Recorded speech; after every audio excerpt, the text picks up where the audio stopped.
Zažila si 2 céry. Teraz zažívaš 2 vnukov. Je v tom rozdiel?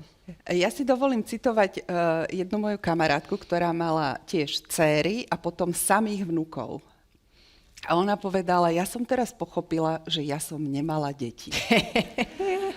A hovorím to s najväčšou láskou, naozaj najväčšou, ale proste to sú chlapci. Oni by tu už niekde viseli tam na tom svetle. A prepáč, utekala by si za nimi už v tejto fáze? Však už majú čo, 4 a... 3,5 a 5,5. 3,5 a 5,5. Nie, ja sa učím nehýkať, to čo vždy som videla u mojej mamy a babky a proste neposielať tam ten strach. Ja proste mu posielam tú svoju vieru, že on z toho nespadne.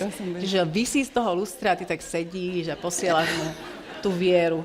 Nie, niekedy vyskočím, tak nie som Budha, ale proste niekedy už nestihneš dobehnúť, tak už ti zostáva naozaj len sa pomodliť, vieš. Áno. Ale ešte som pochopila minule, teda teraz predvčerom som bola jedného opatrovať a to bolo normálne, že wellness, hej.